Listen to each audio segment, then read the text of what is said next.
Sure. You want to move to your gas or pass? Yep. So this is something that I thought would be really important for you to think about. Okay. Okay.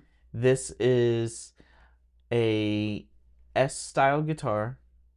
Okay. I know you've been looking at Strats. Yeah, that means Strat, folks. Yeah.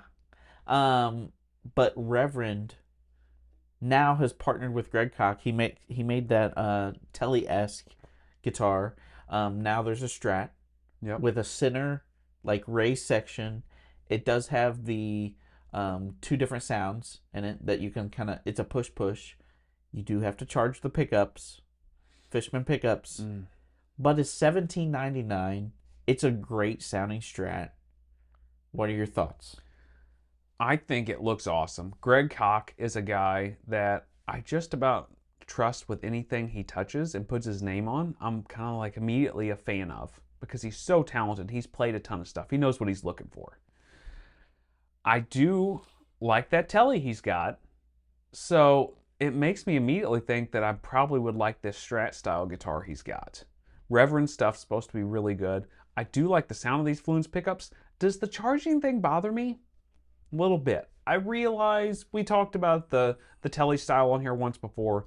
We got a ton of people saying like, oh, are you going to play that much? You know, however many hours it's got on it.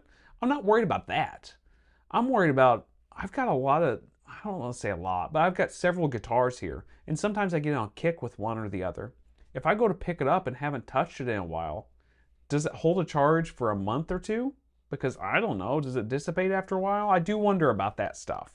My only thing is, does the battery over time, is it truly going to hold up 20 years from now? And maybe there's a replacement for that or whatever. And maybe I end up changing the pickups anyway, because you know how it is. You get a guitar and you really like it, and after a while you're like, these pickups could be a little different. I will say, for the price, $17.99, if you're throwing some pickups, yeah, it's really still a great deal. It is. It's a good price, good quality. I know their Reverend stuff's made well.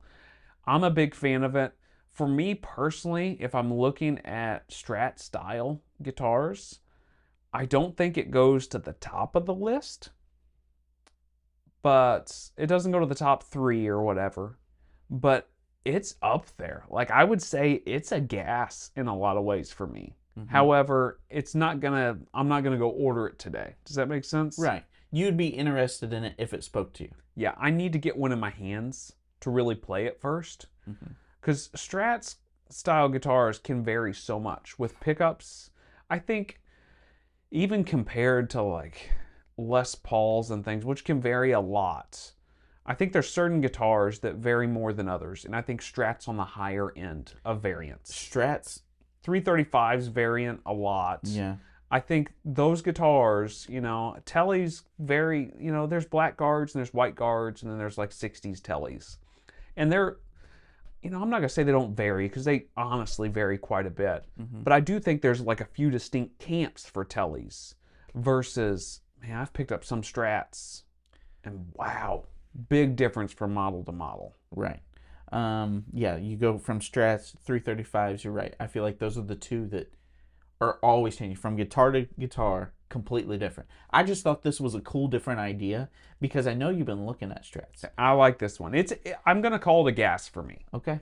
So for you? I've already got a Strat, so it's a pass. Yeah. If you've got one Strat, you don't ever need another one, right? We're not going to talk about that right now. We'll talk about that later. Yep. Okay.